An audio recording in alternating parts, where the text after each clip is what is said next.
Cato Podcast con Gabriela Calderón y Marcos Falcone. Buenos días a todos, bienvenidos una vez más a una edición de El Cato Podcast, la número 21 en este caso. Mi nombre es Marcos Falcone, yo soy investigador de la Fundación Libertad en Buenos Aires, en Argentina. Están con nosotros Gabriela Calderón, que es Fellow en Estudios Latinoamericanos del Instituto Cato, Ian Vázquez, que es el vicepresidente para Estudios Internacionales del Instituto Cato. Y hoy nos acompaña también Carlos Rodríguez Brown, que es un, catedrático cuya introducción podría durar todo el programa quizás, ¿no? Es un profesor, un especialista en Adam Smith que tenemos con nosotros hoy. No sé cómo se definiría su nacionalidad, si argentino, argentino-español, a esta altura más español que argentino, habría que ver. Bienvenido, Carlos. Es un gusto tenerte con nosotros. Como verán, hoy llevo puesta una corbata de Adam Smith y ese es el tema, nuestro gran tema el día de hoy. Coloso, ¿no?, de la economía, de la filosofía, que nos parece bien recordar en estos tiempos, ¿no? Por muchas razones, algunas de las cuales te vamos a ir preguntando, y si no te preguntamos, Carlos, por favor, decinos, porque queremos que la audiencia lo sepa todo, que no se le escape nada. Si te parece bien, me gustaría empezar primero comentando todo lo que disfruté y hemos disfrutado todos, ¿no? Los que la hemos leído, por lo menos la introducción que escribiste a la teoría de los sentimientos morales, la versión en español, ¿no? Que se publicó hace unos años, que es un libro, ¿no?, que es importantísimo en la historia de Adam Smith, para comprender a Adam Smith, pero que paradójicamente no es el libro por el que más se lo recuerda, quizás, ¿no?, popularmente, o si salimos, ¿no?, de nuestra burbuja liberal o de la burbuja académica. Entonces la primera pregunta, Carlos, es, como un disparador inicial, ¿por qué esto es así? ¿Y por qué debemos leer, ¿no?, la teoría de los sentimientos morales de la que te ocupaste de introducir hace unos años? Muchas gracias, Marcos. Gracias por la invitación. Encantado de estar contigo y con viejos amigos como Ian y Gabriela. Es un placer y además, si encima es para hablar de Adam Smith, es todavía una satisfacción mayor, ¿no? La verdad es que es un, es un, es un caso misterioso el de la teoría de los sentimientos morales. Es tan misterioso que durante algún tiempo se creyó que no podía haber escrito Adam Smith ese libro y al mismo tiempo La riqueza de las naciones. Wow.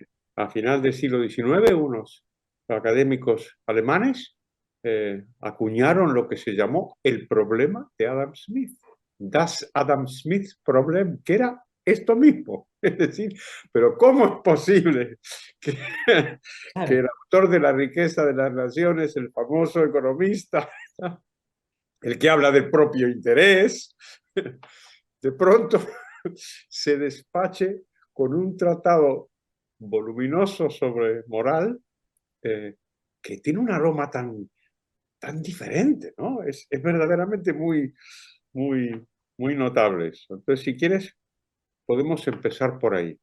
Y es, ¿por qué sí fue el autor de estos dos libros? Y después abordamos quizá la cuestión de la fama, ¿no? ¿Por qué es el autor de estos dos libros? Pues porque él tenía un proyecto de investigación, tenía un plan. Y sabemos que lo tenía porque lo expuso. Adam Smith escribió muy poco, ¿eh? En realidad escribió nada más que 3 libros. 2 en vida y un tercero después de muerto. Lo encargó a sus albaceas testamentarios que lo publicaran. Y se publicó en 1795, que fue los ensayos filosóficos. Pero durante su vida, solo 2, ¿eh? La teoría de los sentimientos morales en 1759 y la riqueza de las naciones en 1776. Nada más. Y en la teoría de los sentimientos morales, él cuenta lo que quería hacer.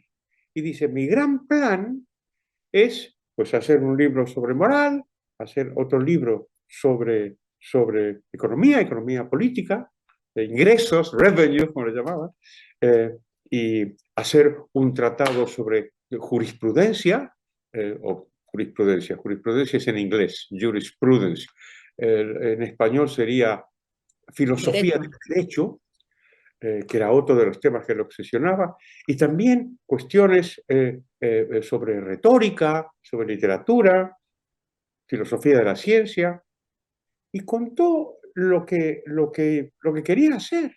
Ese era su plan. Y entonces, claro, ahora, desde nuestra perspectiva, digamos, del último siglo, siglo y medio, es un poco extraño eso. Pero a mediados del siglo XVIII no era así. A mediados del siglo XVIII, bueno, por supuesto, la asignatura de economía no existía. Bueno, se hablaba de filosofía moral. Y en la filosofía moral se metía la ética, todas, lo que él enseñaba. Era profesor de eso, ¿no? Entonces, cuando ves ese plan, entiendes que haya escrito esos dos libros y al mismo tiempo que quedaran unos juegos de apuntes que tomaron sus alumnos, nunca fueron publicados como libros, pero sí como juegos de apuntes, que son las Lectures on Jurisprudence y las Lectures on Rhetoric and Belles Lettres, que te da la pauta de cómo era ese gran plan que tenía Adam Smith y que no pudo completar. A lo mejor es porque era imposible de completar, era demasiado duro. Entonces, por volver a tu pregunta inicial, pues ¿por qué? Pues porque el libro de economía fue tomado por los economistas como un punto de partida para la profesión y al mismo tiempo fue tomado por los liberales como el libro que había que tener y que divulgar. Richard Cobden, el famoso liberal británico, decía que él se veía a sí mismo como un predicador que iba por el mundo predicando el libre comercio y debajo del brazo llevaba la riqueza de las naciones. Wow. Qué buena manera de hacer una historia también, ¿no? Lo escucho a Carlos, siento que lo podría escuchar en un curso entero universitario, porque estoy seguro de que tenés un montón de conocimientos y anécdotas también para ir mezclando con lo que nos contás. Quizás para que entiendan un poco los que no se han introducido tanto, quizás a Adam Smith, una pregunta siguiente que me gustaría hacer es, y después Gabriela tiene una, ¿cómo nos permite entender, ¿no? Digo, dado que los alemanes no hablaban de este problema, del problema de Adam Smith, de que no podía ser, que escribían estos dos libros y que luego, bueno, tenemos La riqueza de las naciones, que aparece como el que está más, el que toman los economistas, el que toman los liberales. Bueno, ¿cómo nos permite entender o sea, la teoría de los sentimientos morales, la riqueza de las naciones y viceversa, ¿no? ¿Por qué sí entendemos que, bueno, es el mismo, ¿no? Y qué podemos entender globalmente de Adam Smith como un conjunto, ¿no? Si leemos estos dos libros.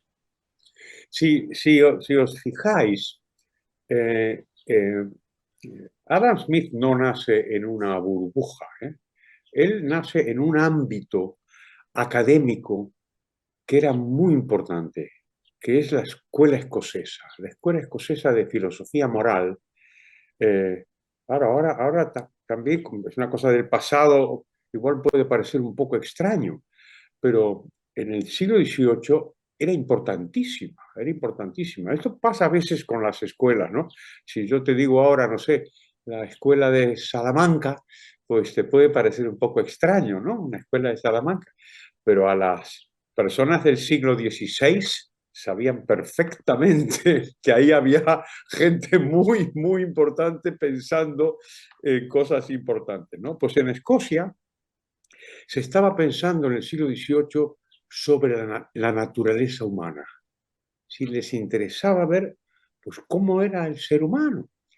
De ahí el título del famosísimo libro de David Hume, A Treatise on Human Nature, es decir, cómo es la naturaleza humana. Y entonces se encontraron, como por otra parte parece natural, que nuestra naturaleza es múltiple y es muy variada. Y somos pues distintos y tenemos distintas miradas y actuamos, nuestra acción humana, por usar el título del famoso libro de Ludwig von Mises, es una acción que es muy plural y tiene pues muchos intereses y muchas facetas. Y una de ellas, por supuesto que es la moral, pero es evidente que en nuestra naturaleza está la cuestión de qué es lo que nos parece que es correcto o incorrecto, ¿no? O proper, ¿no? The propriety, esa palabra. Os cuento entre paréntesis. A veces me preguntan si tuve mucha dificultad en traducir a Adam Smith.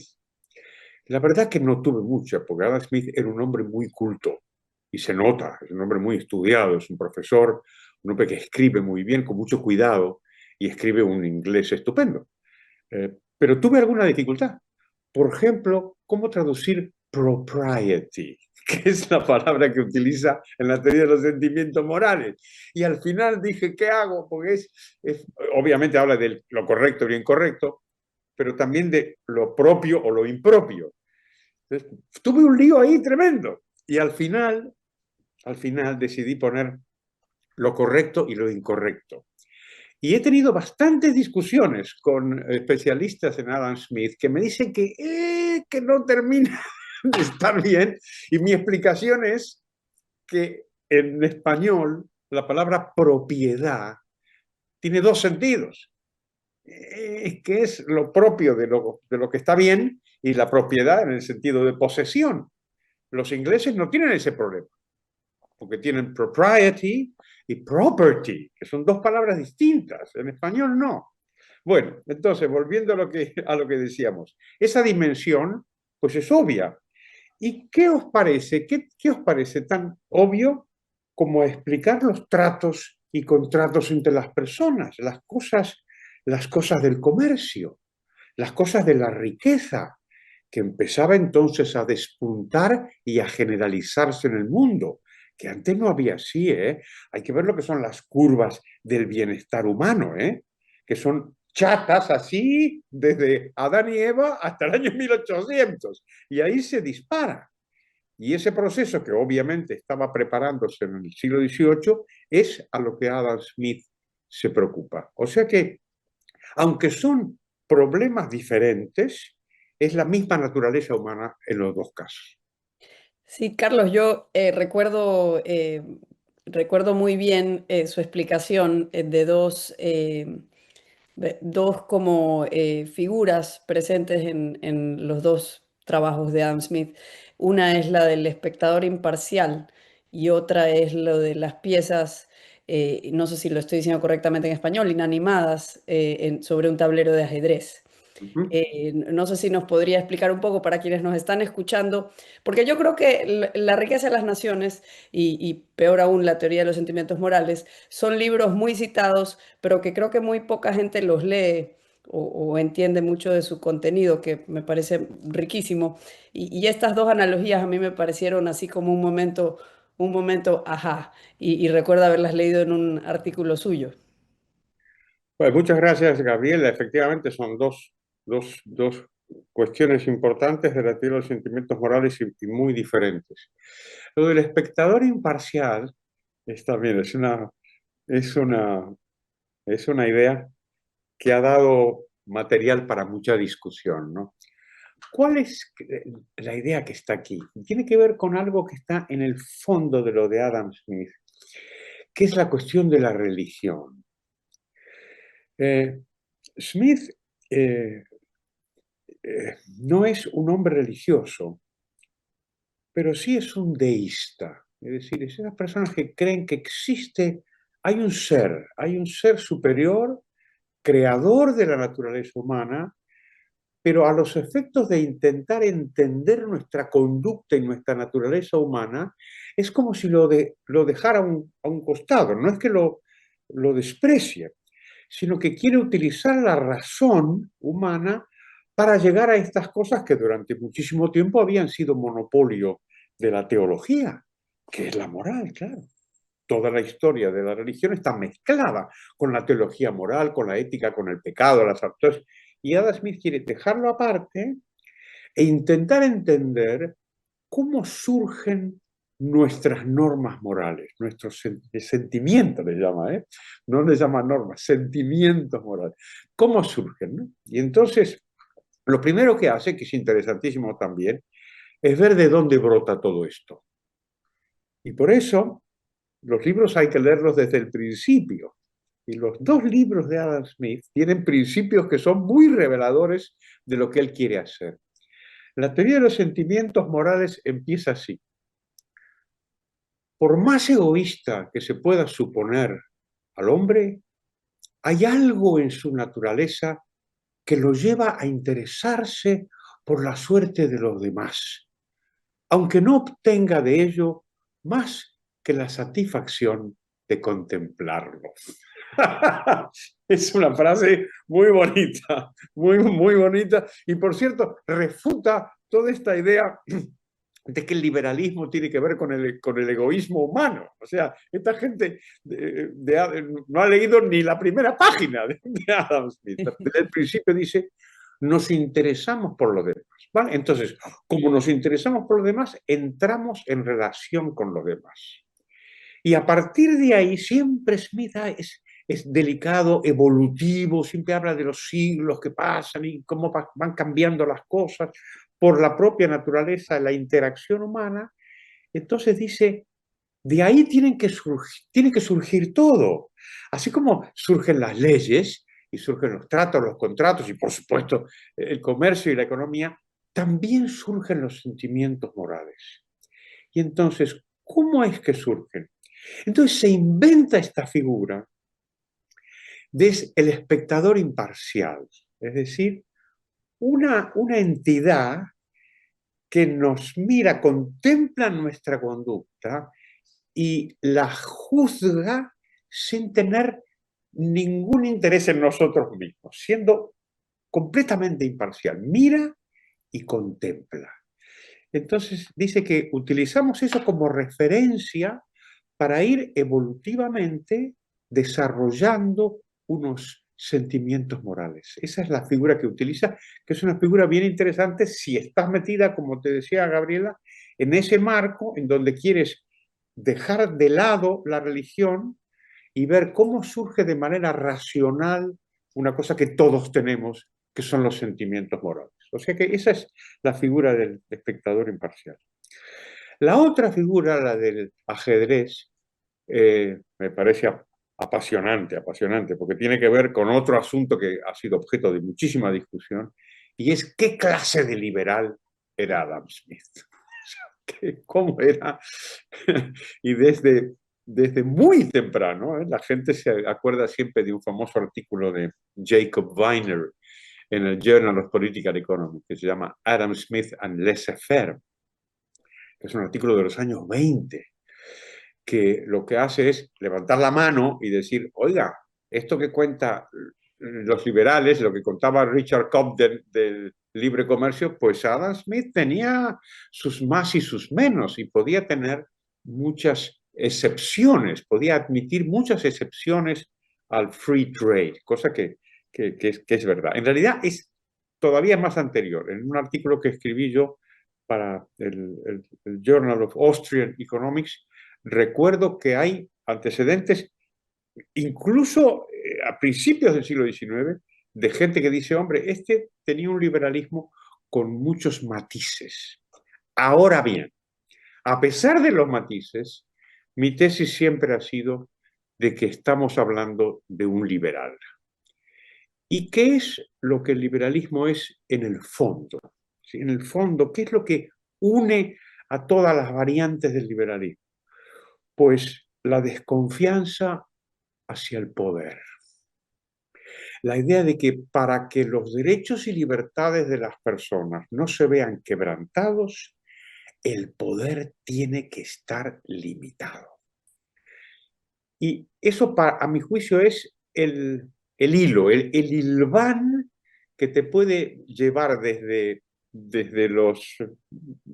Juan de Mariana hasta Hayek, ¿no? Porque todos ellos, de alguna forma u otra, con matices, tienen esta idea en la mente, ese poder limitado. Por cualquier motivo, lo que tú quieras, por Dios, lo que sea, pero si está limitado, eso te coloca a ti en la tribu de los liberales. Y esa famosa frase de Adam Smith en la teoría de los sentimientos morales engancha perfectamente con Hayek. No por casualidad el título de su último libro, el de Hayek, se llamó La fatal arrogancia. Es conceit, the fatal conceit. Es la idea de que sabemos y podemos organizar la sociedad. Bueno, pues ¿qué dice Adam Smith? Que no, dice que no, que eso no se puede, que eso no se puede. Pretender eso es como el que pretende disponer de los ciudadanos como si fueran meras piezas en un tablero de ajedrez. Y continúas, me dice, no, los seres humanos no son así. ¿Por qué no son así? Porque tienen principios motrices propios. Bueno, pues Gabriela, ¿qué quieres que te diga? Yo encuentro que es una metáfora muy bonita que te marca la esencia del liberalismo. Dicho, pues eso, con una metáfora, a través de esas imágenes. Pero ¿qué hay en el fondo? En el fondo es, oiga, usted limitado. Muy bien, sí, de acuerdo. Yo creo que Adam Smith fue quizás uno de los primeros, o quizás el primero, en sintetizar todos esos pensamientos que se iban acumulando a través de los grandes pensadores liberales de la Ilustración escocesa y la Escuela de Salamanca y esa corriente de pensamiento. Pero para sintetizar su riqueza de las naciones, argumentaba que a través de la búsqueda del propio interés, uno puede beneficiar a toda la sociedad, mientras que en la teoría de sentimientos morales, él dice que hay algo ahí en que la gente busca a la felicidad de los otros, se interesa por eso. Y como tú ya has explicado, eso no es necesariamente contradictorio, parece ser muy coherente en el pensamiento de Adam Smith. Mi pregunta es la siguiente, ¿qué tan racional es el desarrollo de los sentimientos morales? Es decir, ¿es algo puramente racional o hay algo ahí que no lo es? Yo sé que en la Ilustración escocesa, este, hay un aprecio a lo no racional, a las emociones y ese tipo de cosas. No sé si tú podrías hablar un poquito más de ese aspecto, que tampoco lo encuentro necesariamente contradictorio dentro del pensamiento de Adam Smith. Yo creo que es un asunto, eso, muy importante, Ian, porque nos, nos permite establecer esa separación que desde luego la hace Hayek, no sé si la hizo alguien antes, que es entre diferentes ilustraciones. Y eso para los liberales es un asunto muy importante, ¿eh? Muy importante. Si, lo que dice Hayek, recordaréis, es que hay dos ilustraciones, la ilustración continental y la ilustración escocesa. Y la diferencia entre ambas es precisamente lo que acaba de decir Ian. La diferencia entre ambas es que la continental puso mucha confianza en la razón humana. Muchísima, muchísima. De hecho, hablaban de la diosa razón. En cambio, la escocesa, y por eso es nuestro tesoro para los liberales, siendo gente lógica, racional, inteligentísima y tal, siempre tenía un cierto recelo hacia las capacidades de la razón humana. Y esto es de una enorme importancia, porque da exactamente en el eje de la cuestión central del liberalismo, que era la cuestión del poder.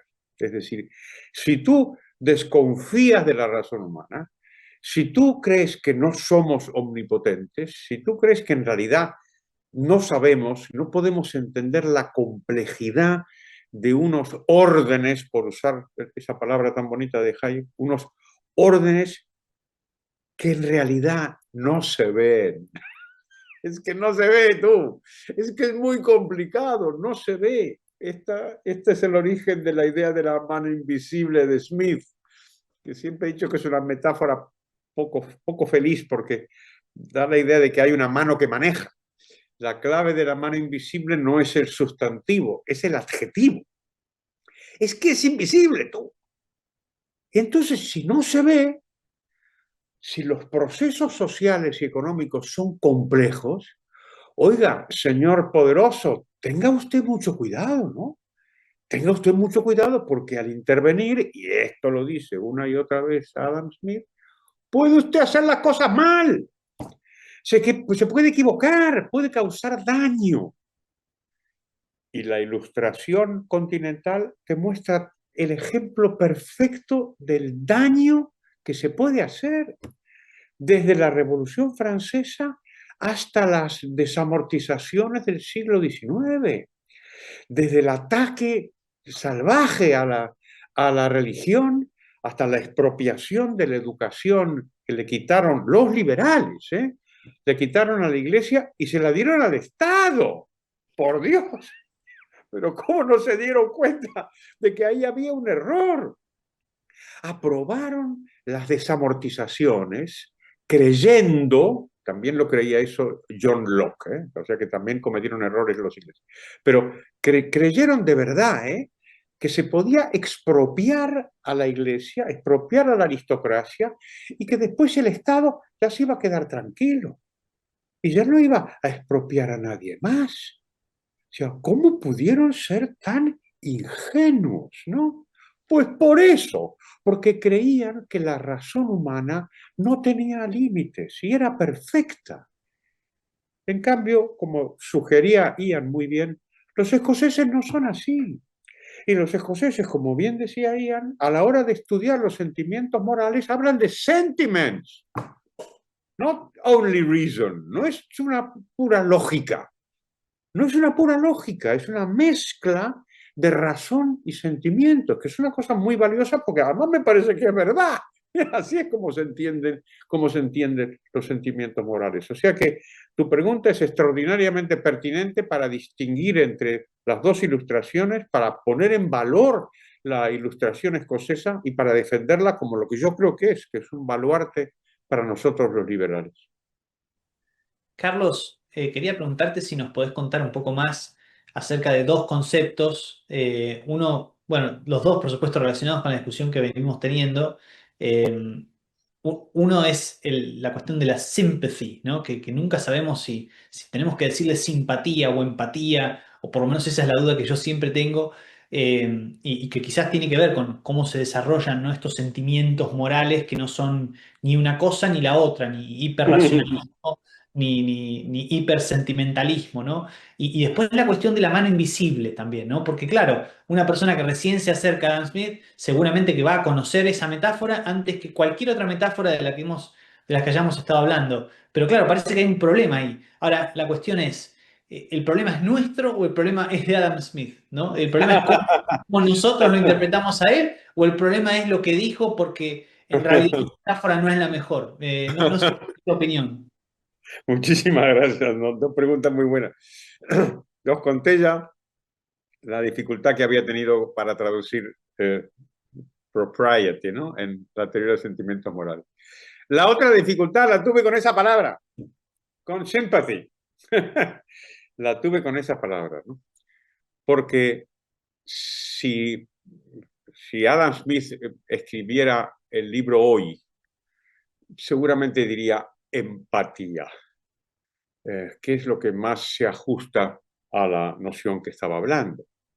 Sin embargo, así como con propriety, tuve muchas dudas hasta el final sobre si poner corrección o poner propiedad.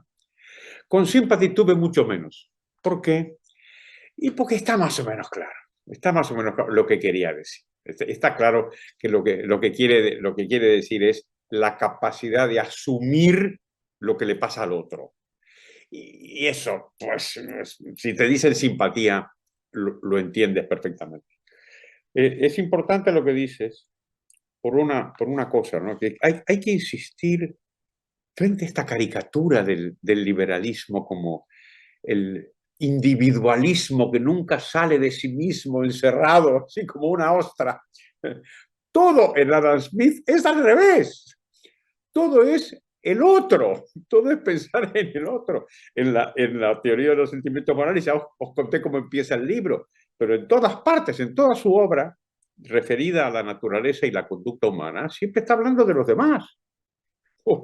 ¿Qué es el comercio sino una relación con el otro? Y lo que analiza Smith es cómo esa relación la entablamos porque nos conviene a los dos y porque no hay un juego de suma cero y que podemos ganar los dos. Es una, bueno, es de una profundidad como solamente puede ser una persona verdaderamente muy sabia, como era Adam Smith, ¿no?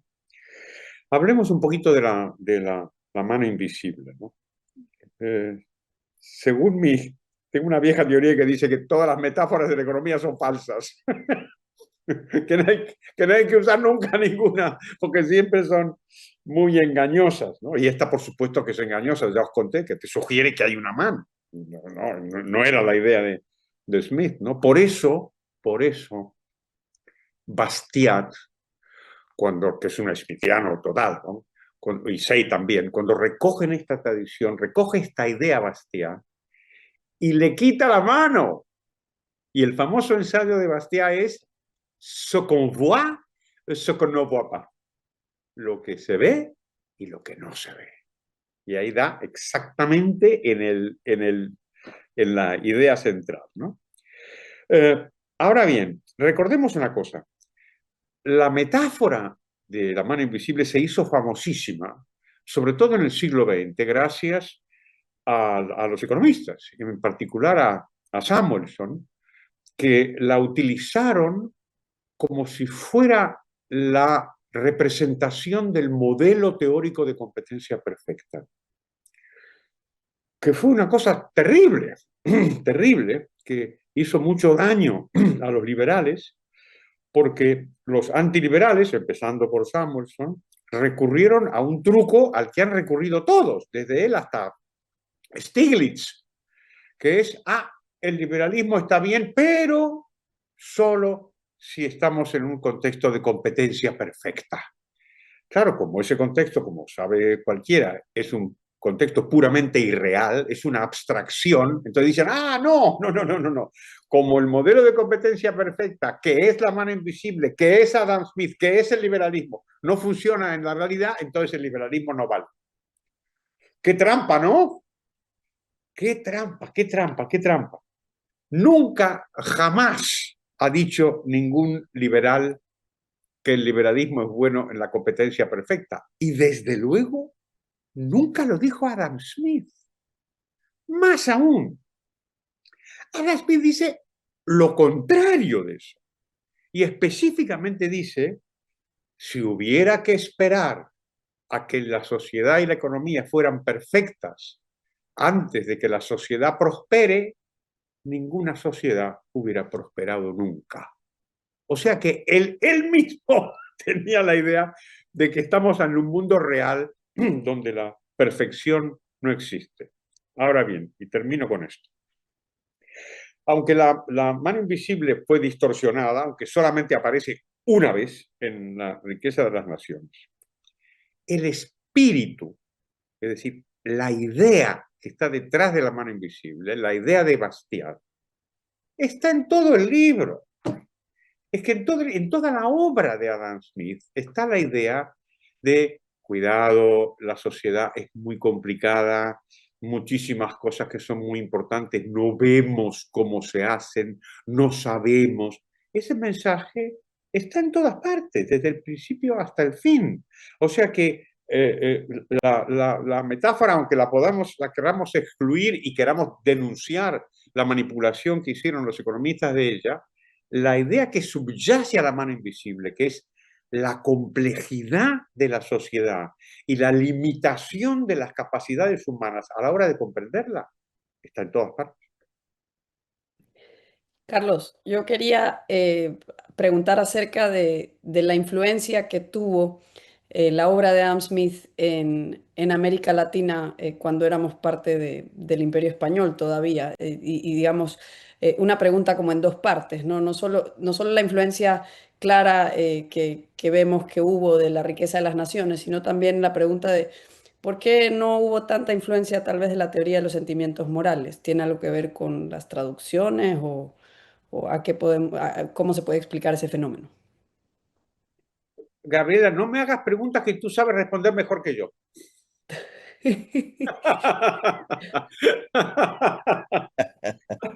Voy a intentar, como un alumno que se examina, voy a intentar hacerlo lo mejor posible, ¿no? Por supuesto que la traducción tuvo que ver, eh, pero tuvo que ver también la, la idea la idea del liberalismo económico. Es que a veces parece increíble pensándolo desde el siglo XX, ¿no? O del siglo XXI. Pero es que en el siglo XIX había muchos liberales. En nuestro continente había muchísimo liberal, desde México hasta la Tierra del Fuego, ¿eh? Había muchísimo liberal. Y entonces se leía mucho a Smith.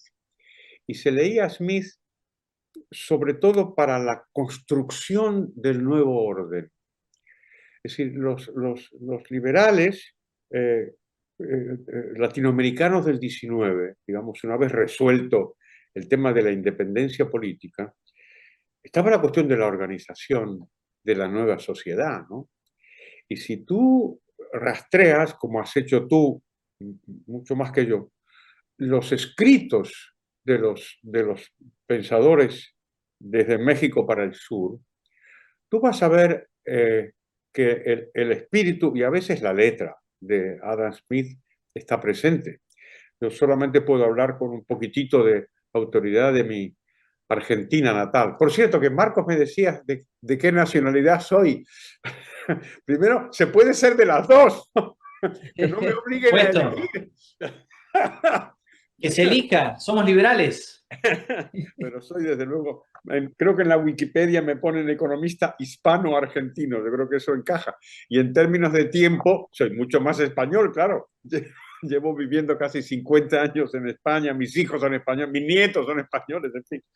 Pero bueno, vuelvo a la Argentina. En la Argentina sí que yo he podido rastrear la influencia directa de Adam Smith en al menos dos figuras. Una durante la independencia, que se llamó Vieites, Hipólito Vieites, fue uno de los próceres de la Argentina de la independencia, digamos. Y claramente ahí tiene unas ideas smithianas. Y el otro, que es mucho más famoso, se llamó Alberdi, Juan Bautista Alberdi, que los argentinos consideramos con razón como el padre de la Constitución Liberal de 1853, era un smithiano, era clarísimamente smithiano. En el libro, ese pequeño libro que escribe, que se llama Sistema Económico y Rentístico para la Argentina, es un libro que es completamente smithiano. O sea que yo diría que las ideas de Smith recorrieron toda América y su interés no fue para nada exclusivamente académico, era un interés político muy concreto por lo que os acabo de contar, es que estaban redactando las constituciones de los nuevos países. Entonces, por eso les interesaba Jeremy Bentham, por ejemplo, a quien también he dedicado, como sabéis, pues, muchos años de estudio. Les interesaba por eso, porque lo que sabían hacer, lo que sabía hacer Bentham era hacer constituciones. Era un profesional del constitucionalismo. ¿Y qué sabía Adam Smith? Sabía la teoría del libre comercio. Y eso pues permea todo el siglo XIX.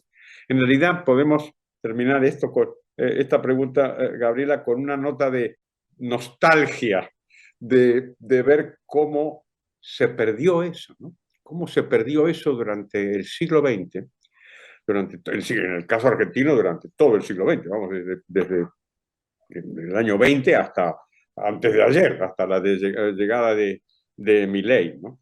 Y una última nota sobre Alberdi antes de que me olvide. No sé si vamos a hablar de Milei hoy, pero Alberdi tiene una idea buenísima, buenísima, y es, advierte contra lo que llama la historia vanidosa.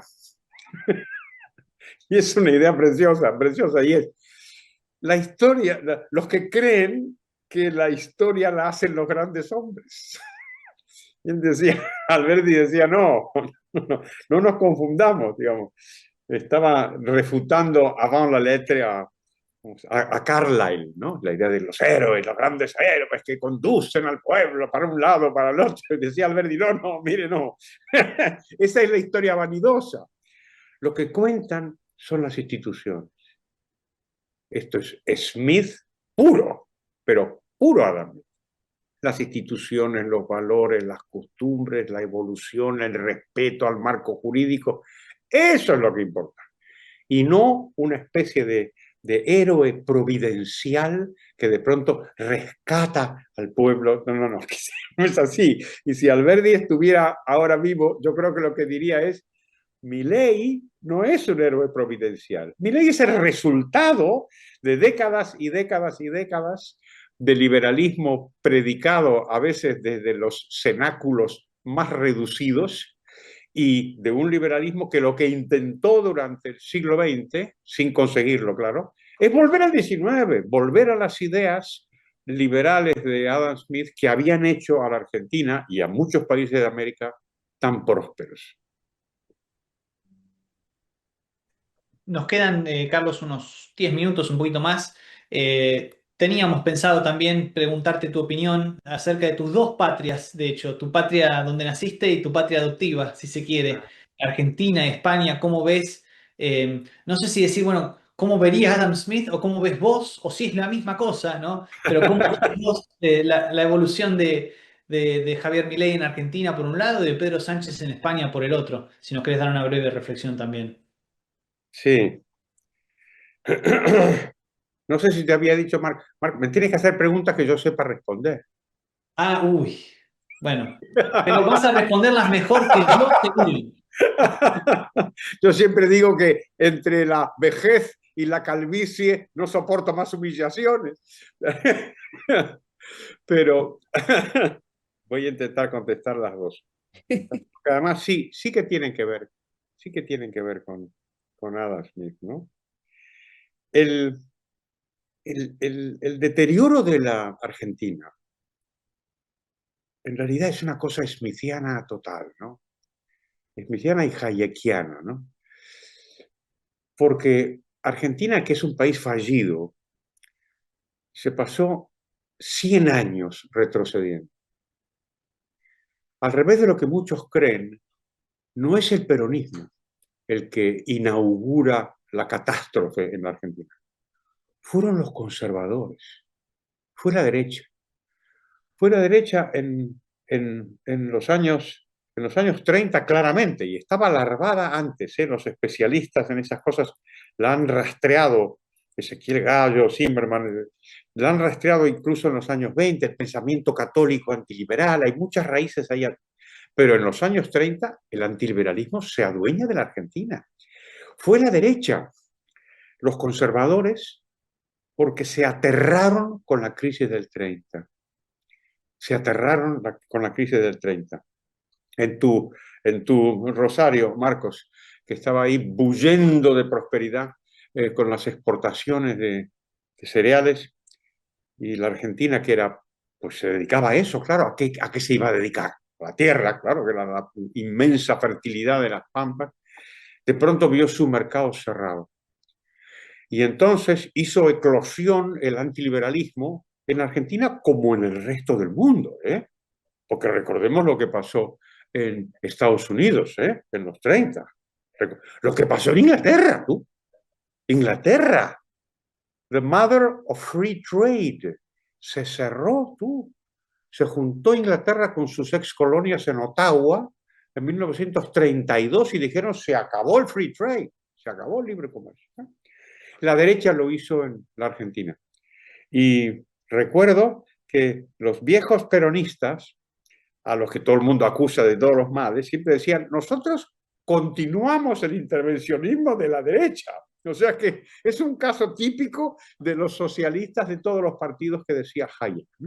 En todo caso, ese intervencionismo nunca se detuvo, y el peronismo, por supuesto, lo llevó a altísimas cotas de corrupción y de arbitrariedad, pero después vinieron los radicales, los militares, y durante un siglo la Argentina aplicó políticas antiliberales.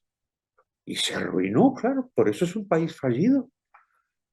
Hace muy poco leía un artículo donde hablaba de la renta per cápita de Uruguay y de Chile, muy superior a la Argentina después de todos estos años de decadencia, ¿no? Bueno, pues esta introducción es para intentar explicar por qué creo yo que surge Milei y por qué para mí Milei es una esperanza, es una gran esperanza. Eso me parece que está, no es que sea perfecto. Yo, perfectos en el mundo, solamente os conozco a vosotros tres, pero el resto yo encuentro que son gente con muchos defectos, y Milei también.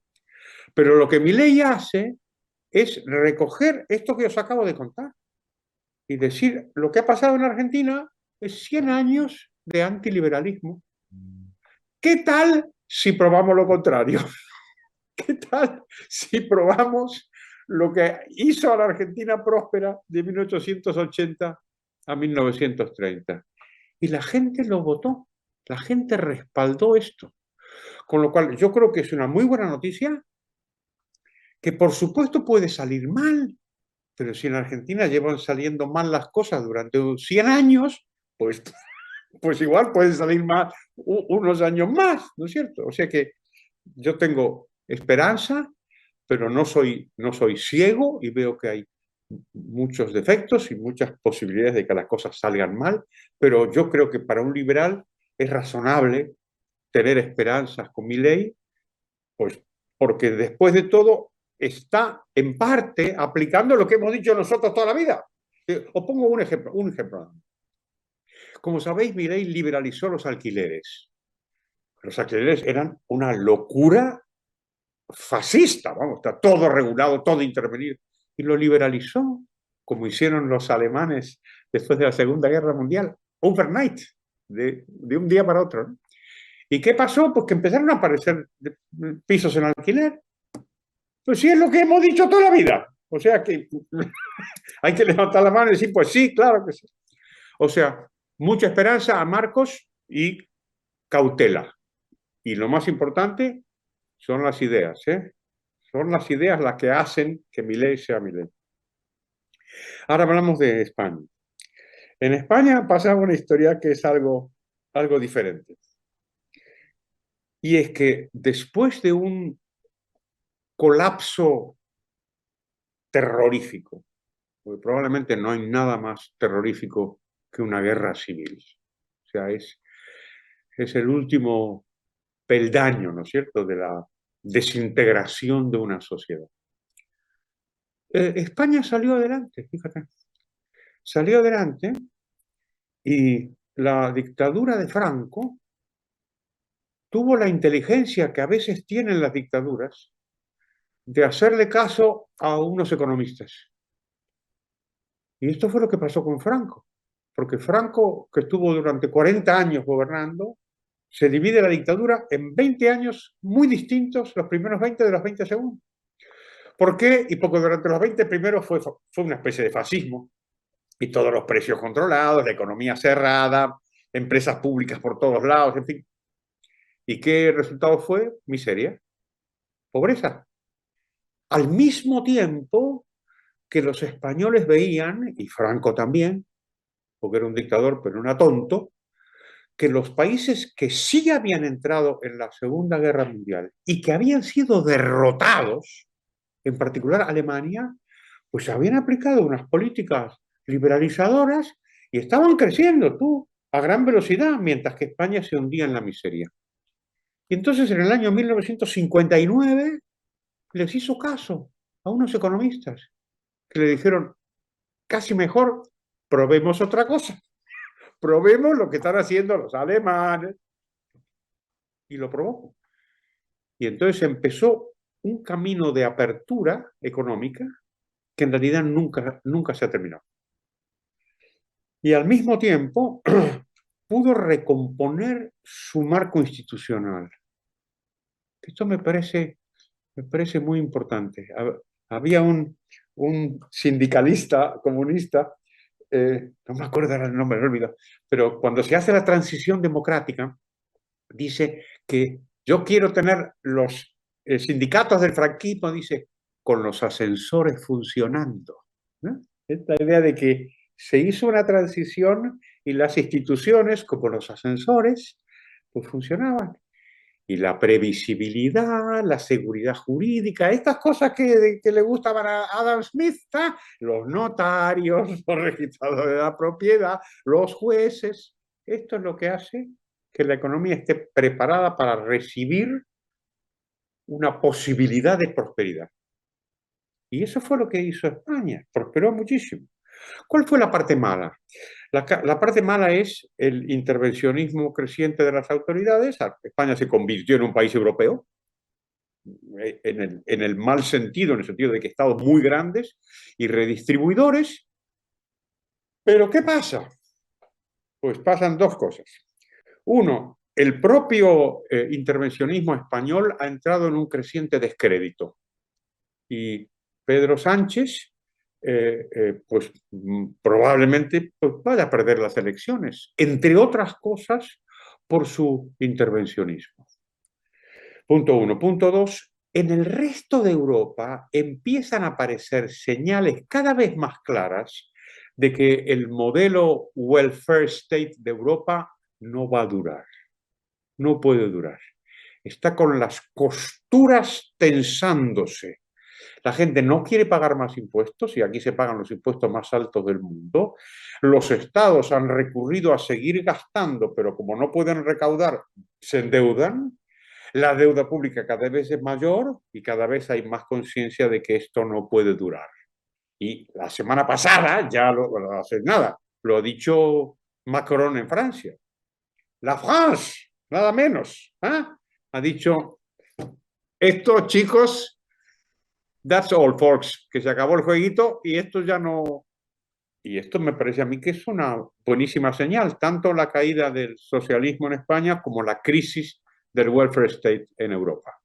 Optimismo, chicos. No sé, Marcos, si tenemos tiempo para una pregunta breve y respuesta breve.